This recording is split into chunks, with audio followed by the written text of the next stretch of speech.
Okay. Shall we do some tweets? I think we shall. We shall. If I can find my button. It's there somewhere. God damn it. I just move stuff around. Why would I do that? Do you need me to press your button for you?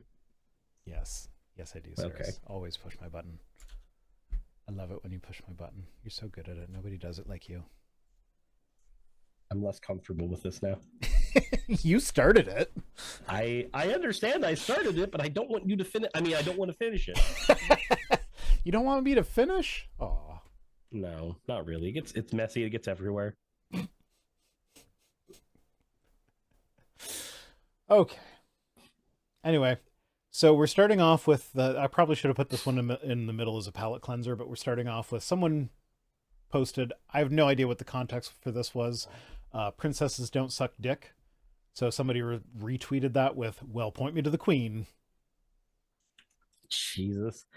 Which I thought that was funny. So now the context that I discovered this in, I was on Twitter, and on the trending section, it said, the queen is trending. I'm like, okay. And it said it was trending in Canada specifically. So I'm like, there's a non-zero chance that that's Queen Dildo. Queen Dildo's hilarious. So like if there's a news story about Queen Dildo, I want to know about that. So I clicked on the queen in the trending section, and this was the first tweet to come up. Oh. So I'm like, I still don't know why the queen was trending, but this is a tweet that I saw and I thought it was funny. So I'm sharing it with you. The only my brain that has to read things as literal is just looking at this and going, yeah, most of the time pillow princesses don't. That's why we don't like them. Well, also, this is probably about something else. Well, also the person who said princesses don't suck dick, if you look at her username, it's Queen Aries. So there's a non-zero chance. Sure. Anyway, almost every comment under that actually is people going, well, then crown me a queen. Point me to the queen. There's the queen. There's so many of these. Yeah, but that was the one that I saw. But now let's move on to Cameron. That makes it special. Oh. Let's move on to Cameron. It says, quick reminder that naturalism doesn't predict suffering. What? Yes, it does. Absolutely, it does. 100% it does. Now, we're going to get into this because he's got a follow-up tweet to this where he kind of explains it. But, like, in a naturalistic world, looking at it post hoc, in a world where thinking, feeling beings have evolved, or have developed, whatever you want to call it, there is no reason to think that that would happen in such a way as to prevent suffering. So, in a naturalistic world where thinking, feeling beings exist, you would expect there to be suffering. What Cameron does with that is he turns it around and says, let's suppose that naturalism is the view that nothing like God exists. That's not what naturalism is, but let's just ignore that for now. Does this view predict suffering? No. All it predicts is that certain entities don't exist. Like, okay, no. Naturalism just says that we can explain things in the natural world without having to appeal to the supernatural. That's literally all it is. This is an ad hoc thing where we say this is the world as we observe it. It's also important to note that Cameron here he's just saying naturalism, but he's not making the distinction that you absolutely need to make here. Are we talking methodological naturalism or are we talking philosophical naturalism? Philosophical naturalism might posit that a God who exists outside our universe doesn't exist, but it doesn't have to. And methodological naturalism does not posit that at all. Yeah, because it doesn't have to. Dr. Francis Collins, the lead researcher of the Human Genome Project, is very much a devout Christian who holds to methodological naturalism when he's working. Because it's the only way to make... That's the way science works. Yeah, science can make predictions within methodological naturalism. It does not make predictions outside of that, nor does it have to.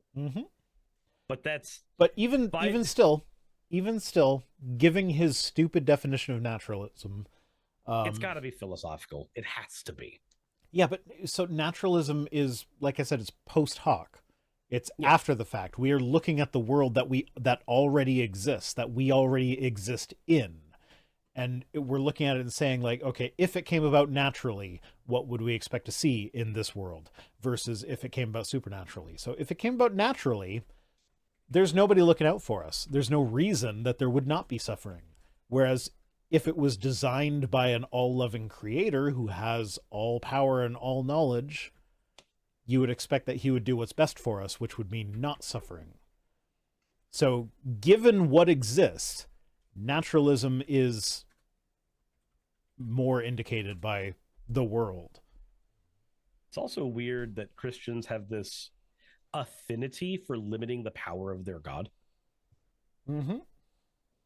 Yeah, no, God needed to use suffering to bring about a greater good because he wasn't powerful enough to just make the greater good. Or he wasn't creative enough to conceive of a way he could have done it otherwise. Yeah.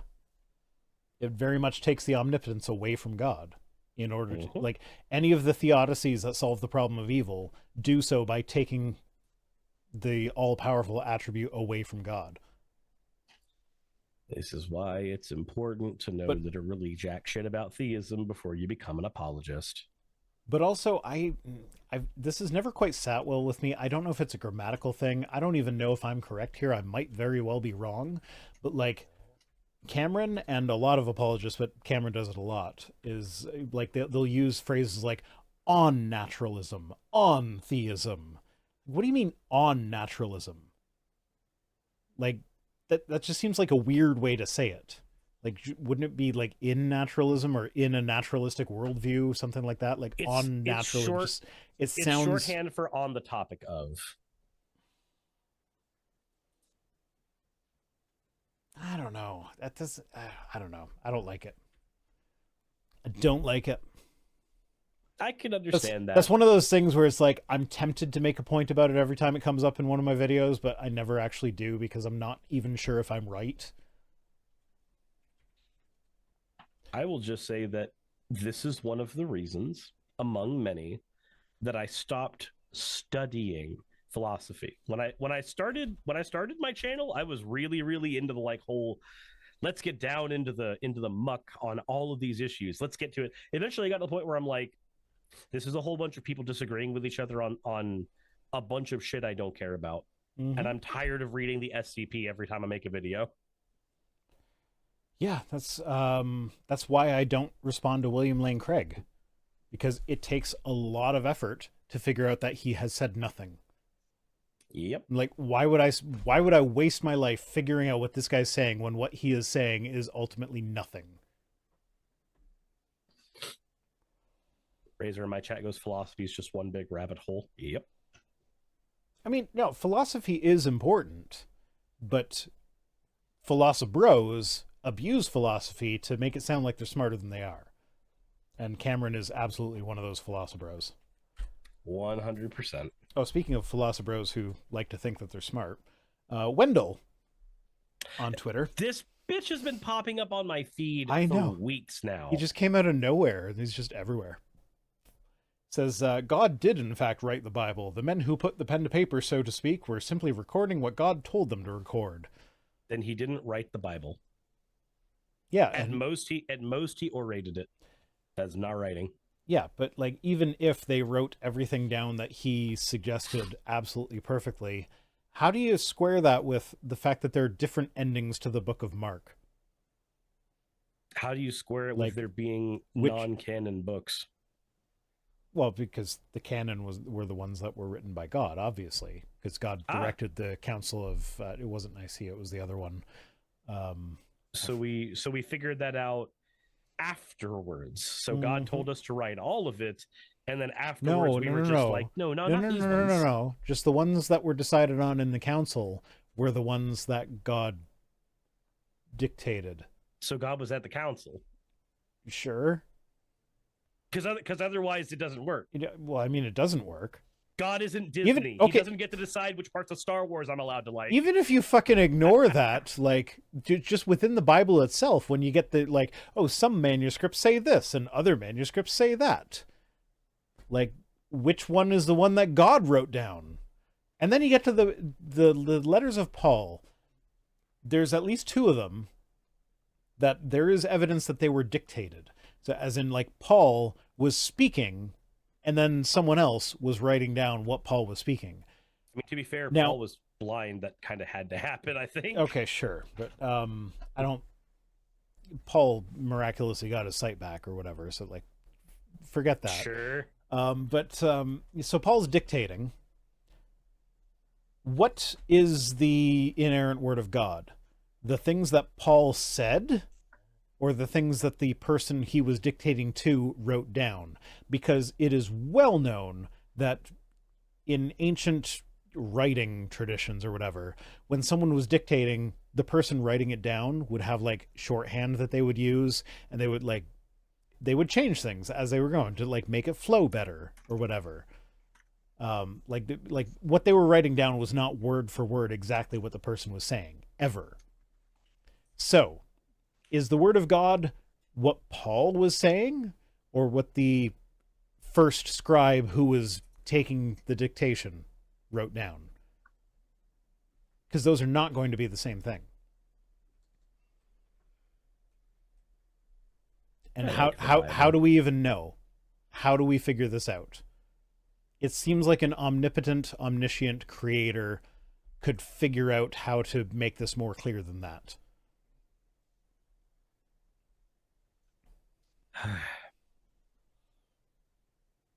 Anyway, have you seen Jackson's fights with Wendell on Twitter?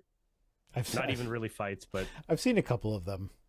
Yeah, it's entertaining. Wendell is not an intelligent person. No, but he thinks that he is. And Steve Brennan says, bet Paul used a slave. Yeah, that's not outside the realm of possibility. He was the guy that wrote the book Slave Obey, or the books that said slaves obey your earthly masters. And then the Christians will be like, oh, but he begged for one slave to be released one time, therefore he was anti-slavery. No, asking like, hey, I have a friend who happens to be your slave, please release him, I would appreciate that. That's not the same as saying slavery is wrong, because he literally wrote, slaves obey your earthly masters. Especially if they're Christian and have a really firm whip. Mm-hmm. Okay. Oh, look, I don't recognize this one. Yeah, Robin Atkins says, what do pedophilia, gender ideology, and abortion have in common? At the minimum, they share a level of transhumanism, a desire to escape healthy biology and to achieve personal preferences. What? How is it a desire to escape healthy biology? What does pedophilia have to do with a desire to escape healthy biology? What does abortion have to do with that? No, abortion is often an attempt to escape unhealthy biology. Yeah. I don't know what I'm looking at. And also, like, okay, I don't know a lot about transhumanism.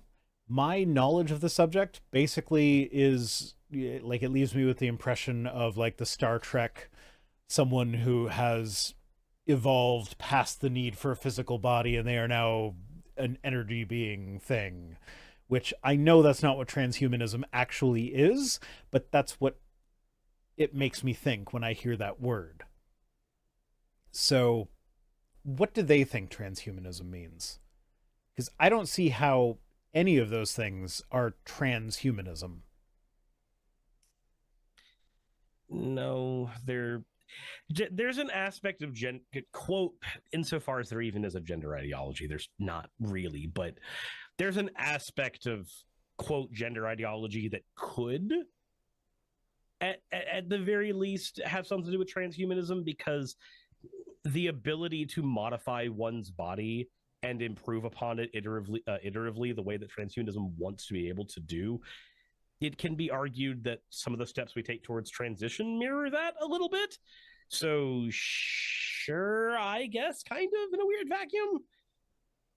I have to twist my head really hard to square that one, though. Yeah, no, yeah, I don't know. Like I said, I have zero experience with transhumanism. I don't know what it means, aside from what I said about where, like, it could intersect with Star Trek.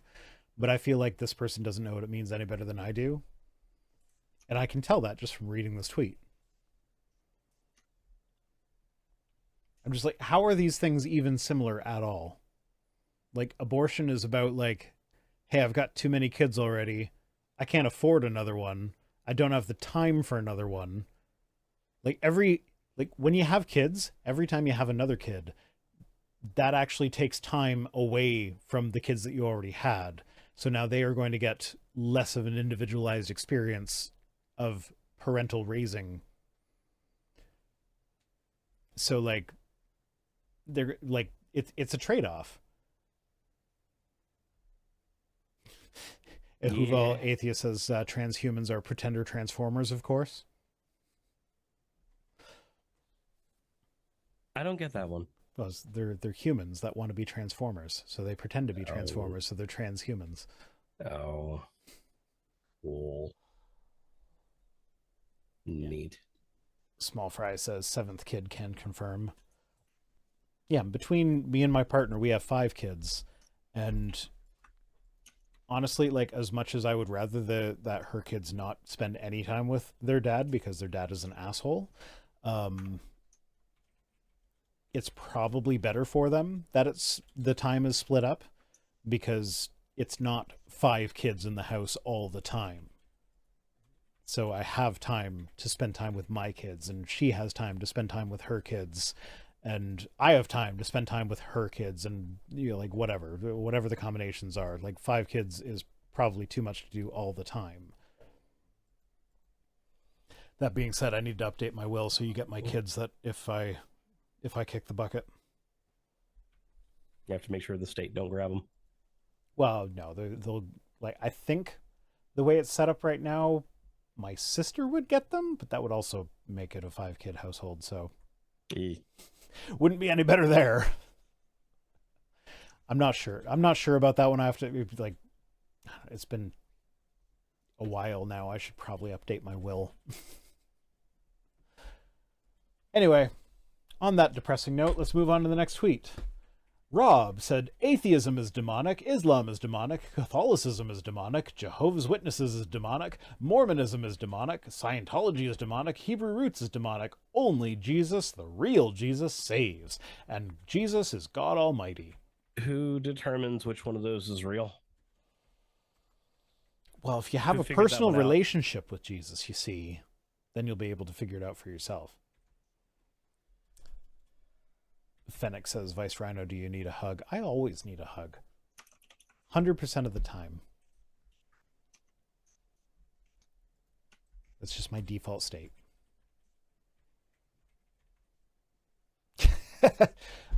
Lord of Us Collect is saying, where'd it go? I'm sure Rhino was talking to Heidi, but it looked like he was, like he said he was bequeathing his kids to Suris. Yeah, because I looked over at you, but on the stream, Suris is... That's where I happen to be. Yeah, I happen to be looking at Suris. So yeah, no, I'm not... I am... Well, I mean, do you want my kids? No, I'm good. They're delightful. At the very least with pets, and I think it probably works with kids too. How about one? Do you want one? Whenever somebody is trying to pawn off 1.5? Bad idea. 1.5? How are you going to cut a kid in half, Solomon? We'll figure it out. Jesus Christ. I love my kids. I love my kids. I love my kids. I'm sure you do. God damn it. So we used to have a portable dishwasher, one of the ones that you, like, roll across the kitchen floor and then you hook it up to the sink in order to use. And it was okay. It wasn't great, but it was okay. And, you know, you didn't have to wash your dishes by hand usually. But then one day it sprung a leak. This is not the first time it sprung a leak. I know how much it costs to fix that, and it's like, I may as well just buy another dishwasher at this point, because this is the second time it's happened. And so we're like, okay, well, we need to do some renovations in the kitchen, because the kitchen just doesn't make any fucking sense, because our stove is, like, right up against some counters or some cupboards that can't be opened out. Like, I haven't opened these cupboards in a decade because the stove is there. So why are the cupboards even there? So anyway, we need to renovate the kitchen. And so after the dishwasher broke, I was like, okay, well, there's no point in fixing it or buying a new one because of the cost. so I'm just going to wait until we can get a contractor in to install a new one. And so now we are at the weird stage where I have a brand new dishwasher sitting in my house, but it is not hooked up, and the contractor's not coming to hook it up until at least December 18th. It's like, and so I'm trying to teach my kids responsibility. So it's like, okay, we're going to rotate through who does the dishes, and it's a nightmare. And I like, they do the dishes, and then I have to wash the dishes before I use them again because there's still food on them from them ignoring it or whatever. They were not really cleaned well. It's a fucking nightmare. Like, having the kids do the dishes is worse than if I just did all of them by myself. But it's one of those things where it's like, I kind of gotta like let them learn that like this is part of running a household. But yeah, it's I'm really annoyed that there is a brand new like in theory it's a great dishwasher sitting in my dining room because there's nowhere else to put it, and it's going to be there for like a month. You get to sit there and look at it and be very happy that one day in the future you might not have to do dishes. Yeah. Yep. It's annoying. But you're still going to have to scrape all the food off, and you're still going to have to pre-rinse. And No. I got the one that it's got like a food processor type of thing in it where like in theory you don't even have to rinse your dishes. You just put them in and it chops everything up small enough that it can get through the what's it called? The drain. Fuck, I couldn't remember the word drain. Huh. I'm smart, y'all. Yeah, no, they're like I went all out on this fucking thing. Like I fell for the marketing 100% because I'm this is my ADHD, and Heidi would say that it also has something to do with autism, which she thinks that I have, and I'm still in denial about. But she's the one that's actually going to school to be a therapist, so probably knows better than me. To be fair, there's also talks right now about categorizing ADHD and autism as part of the same spectrum. Yeah, that actually kind of makes sense now that I think about it. But yeah, no, this dishwasher was like marketed directly to me with like, oh, we put like antimicrobial coatings on certain high touch areas or whatever, like the areas that people touch all the time, so that way it's going to always not have germs on it, even if you forget to wipe it off. I'm like, that sounds like complete corporate bullshit, but it also sounds amazing, so I'm gonna pay the extra $100 for that one. Yeah, that's like I have copper lined pillows. Yeah, I have 2 sets of pillows, copper lined ones that are antimicrobial, and then I have silver does that as well. I have the silicone ones as well, the ones that are like budget versions of the purple pillow. Yeah. So both of them are like, they have the same like, things don't fester on these, they're good for you. Yep. That's, I don't know if that's that true kind or not. That kind of marketing, absolutely. You like, I will fall for that 100%, even though I know that it's probably corporate bullshit. Look, we're at 3,500 for the fundraiser. Yay! Thank you, whoever just donated. Corporate bullshit got us here. Corporate bullshit. All right. Anyway, now that we know that we're demonic, let's move on to CNN, who says remote work risks wiping $800 billion from the value of office buildings in major cities worldwide by 2030 as the post-pandemic trend pushes up office vacancy rates and drives down rents, according to a new report. Poor babies. The poor corporations that own these buildings that are not able to collect their rent anymore. Like, fuck that. Like, this is just like, just looking at this from a capitalistic perspective. Like, if I am a company and I can not rent an office and have my workers work from home, like, yeah, there are a lot of companies that are doing the stupid thing where they're like, oh no, I can't have you working from home because then you might do the Facebook while you're supposed to be working. Which, you know, research has shown that no, people are actually much more efficient when they're working in a more comfortable environment. It's like, as a company that's worried about the bottom line, it's like, I can save some money by not having an office building and having people work from home. Sure, I'm going to have people work from home. And forgive me for not feeling pity for the poor owners of the office buildings. Yeah, I don't care about office building culture enough to be upset that it's slowly disappearing. Yeah, I don't. and speaking as someone who hopes to one day be a small landlord, I don't actually care about the landlords. Like No. that's actually one of the things I've talked about with regards to being a landlord is that I don't want to worry about what the market rent is going to be. I want to worry about what I think is reasonable for the property. So like if I buy another house and I rent out the house that I'm living in now, because that's the plan, is that like the house we're in now is kind of too small for a family of 7. Like we fit, but it's not the best fit. So like we need a bigger house and then we can rent out this house. I don't want to charge like I haven't really looked into what the rents would be for here, but like 1,200 a month for a house, that seems reasonable. It's not a small house. It's not a huge house, but it's also not small. Mm-hmm. 1,200 a month seems perfectly reasonable. Whereas like where the rent market is now, the reason my partner moved in with me was because her rent went from 1,600 to 1,800 a month for her tiny ass 2-bedroom apartment that could barely fit her family. And yeah, no, her rent went up, so she had to move. So like we weren't actually planning on moving in together that early, but it's like you got to go somewhere. This is the Nowhere's cheaper. same. It's the same thing that my dad and his current wife had to do. The house he was living in Crestview, Florida, and the apartment she was living in somewhere in Alabama. Combine like just individually, they were paying more. Like she was paying more for the apartment than they now pay for their mortgage in the house that they bought together. Yeah, no, It's that's the way that's the way it typically is. But now this is one of the new things that landlords are complaining about is that like, oh no, we have to charge so much more extra because it doesn't cover the mortgage anymore. And it's like, okay, well if you can't afford that, maybe you shouldn't be doing that. But like the last time I rented, it was a 2-bedroom townhouse that was I want to say it was about 1,200 square feet, and it was like $700 a month. hmm.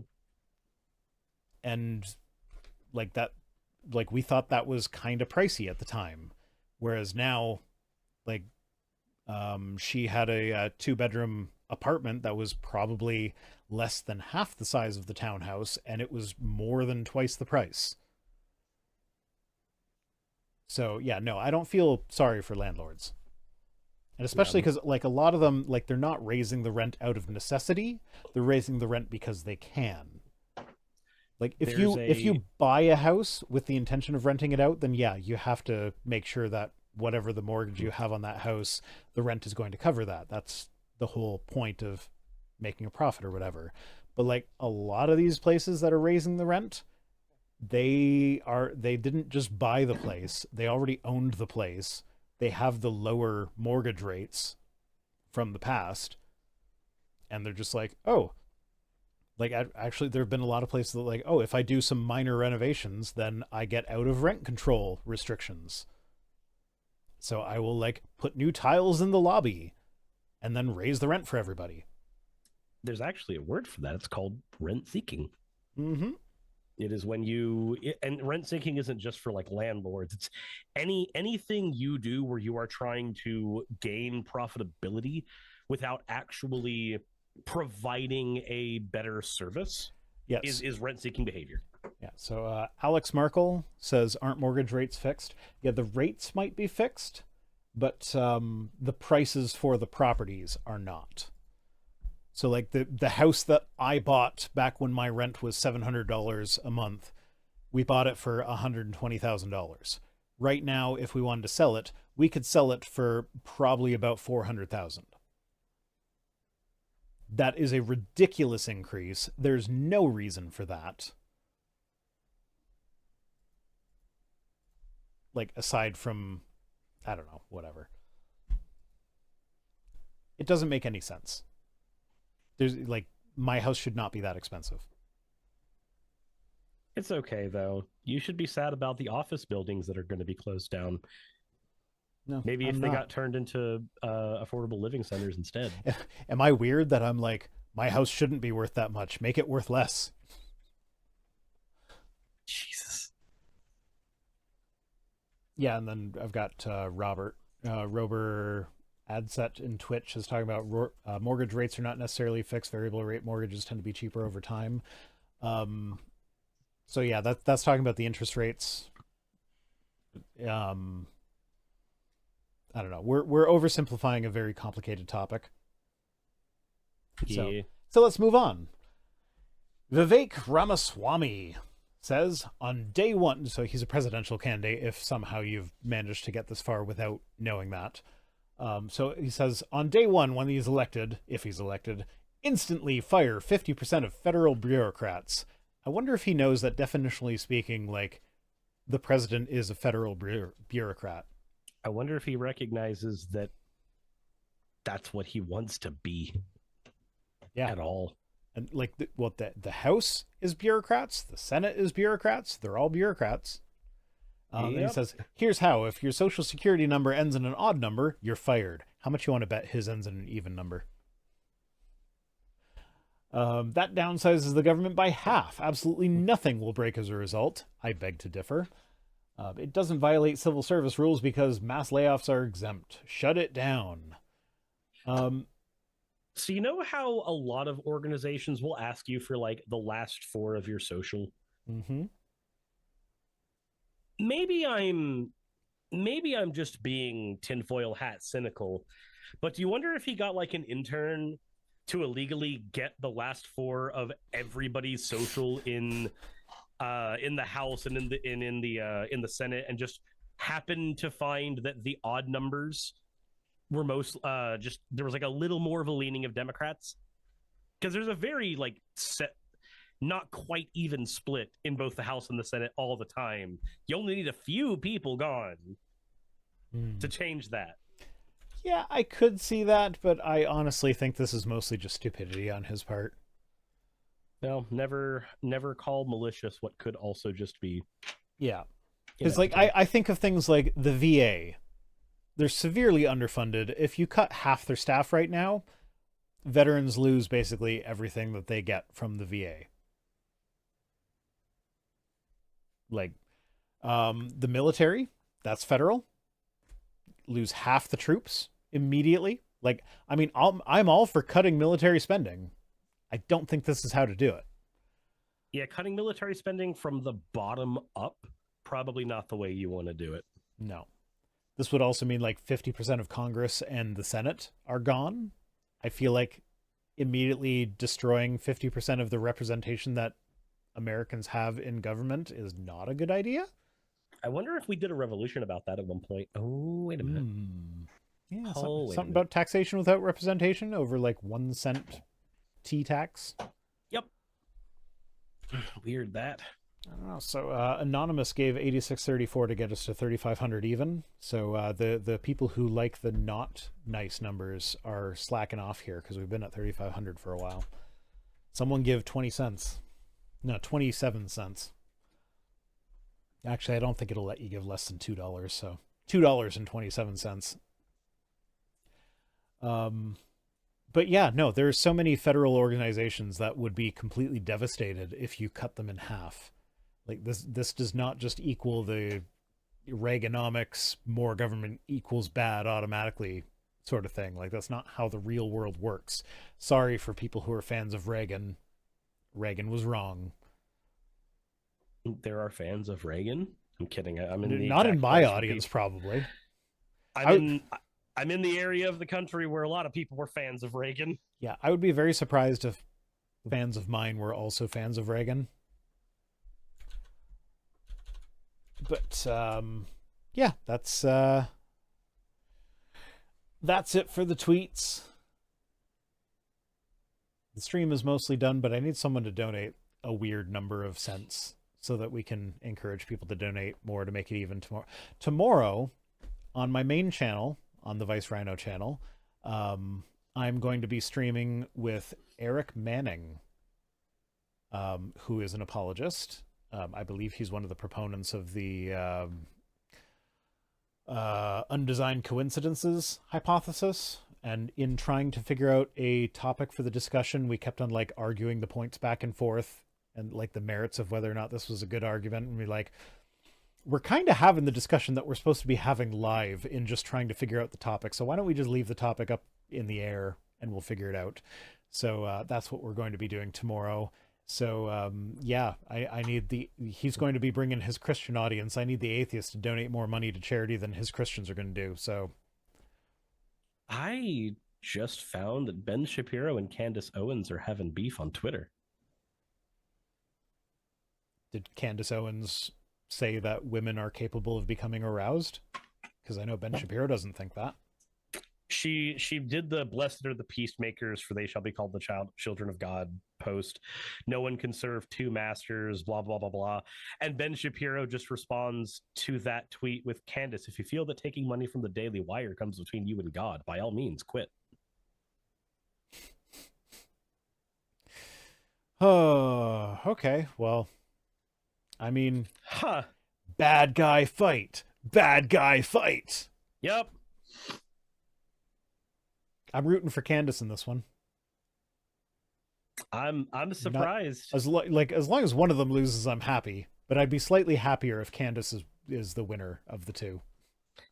Candace's response to that was, "You've been acting unprofessional and emotionally unhinged for weeks now, and we all have had to sit back and allow it to happen." Can we replace weeks with years? Just when you cross a Decades? line, when you come for scripture and read yourself into it, I won't tolerate it. So this is going to come down to it. This is going to be rooted as a theological difference between the two of them more than an actual like workplace gripe. It's a workplace gripe. Except Ben's a Jew, so he gets to use the harder scriptures. Jesus, I have to see how far this rabbit hole goes. I need to know. Okay. I will let you go do that. Thanks for joining me, everybody. Thanks for getting us to 3506.66. Thank you for whoever gave that $6.66. So now somebody else needs to give more money to make it an even number. See you guys tomorrow. And as always, fuck off. Hey, I just quickly want to give a thank you to all of my wonderful patrons who keep this show running. YouTube and Twitch are a pretty bumpy ride at the best of times, and the stability a Patreon provides me is worth more than I can say here. I'd also like to thank each and every one of my $20 and up patrons here, and they would be Britzkrieg, Cameron, Dren, Jemshin, Smiling DM, Poundini, Mabbity Babbity, Naomi, Isaac, Agamotto, Jordan, Ravi, Giuni, Kiratorian, Prisma, all of you, I'm not saying that part, and Starlight. And finally, thank you to everyone else that helps keep this channel alive. While you're here, why not check out another video? And thank you for watching.